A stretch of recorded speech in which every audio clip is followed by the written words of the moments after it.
Hey guys, last lesson for the blue unit, and then we're on to what I think is the toughest one, but probably my favorite if I think about it, although I do enjoy them all. Anyhow, last lesson here, problem solving. So with linear inequalities, these aren't too bad. I need a name. We'll go with Grace. So I'll read it out loud to you. Of course, you know that you can check out the blank notes and print off a copy if you want. Grace has a part-time job that pays her $12 an hour. She also sews Central Collegiate toques and sells them for a profit of $12 each. Grace wants to earn at least $252 a week. There's my picture of the toque over there. So what we need to do is write let statements in an inequality that represents the number of hours that Grace can work and the number of toques that she can sell. So we'll start with X, and that will represent the number of hours worked. I don't know if you have a job, Grace, but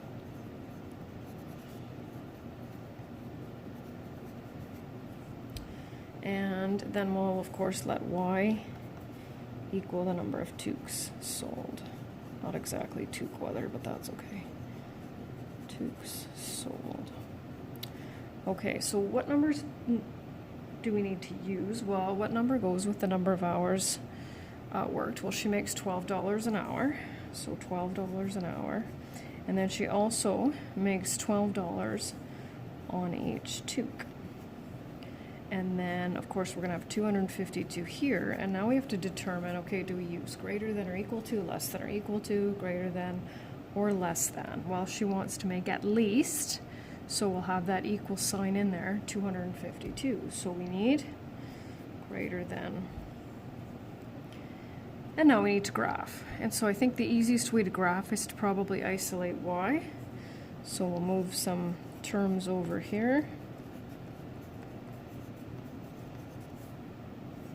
Divide both sides by 12. We're dividing by a positive, so we don't reverse this. Negative x plus 21. And so now we're going to need to graph it. So negative x plus 21, that means it crosses here. We're also looking at an x-intercept of solid line. So we'll join those.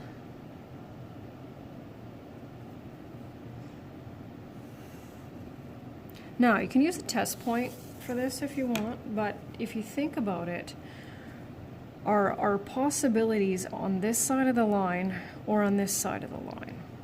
Remember, right, she wants to earn at least $252 a week. Well, we're dealing with this side. So we'll shade that in. Got my red pencil crayon. So these are all of our possibilities. So it says graph, which we've done, and then it also says to write 3 possible solutions. Now, as you can see by the coloring, there's an infinite number still, but we are limited, of course, because, you know, I mean, she can technically work 4.5 hours. Can't exactly make 4.5 toques though, right? So any kind of possible ordered pair, and I'll just use the ones that I used last time, so we'll put those on there. So I did that one, which is 22 hours and 1 toque. So I'll just go over here and write that. 22 hours, 1 toque. Right? And you can keep them close or you can put them way over there. It doesn't really matter. Then I went with 1 hour and 21 toques. 22 toques, sorry, is what I went with. Not that it really matters. And then I took one in the middle. So, like I said, you can put them wherever you like. So 1 hour, that's pretty unlikely, but anyway. Toques. And last but not least, 14 hours and 10 toques. So that is the end of the unit. Expect the review assignment tomorrow. And get ready for absolute value and reciprocal functions here coming up. Okay, talk to you guys soon.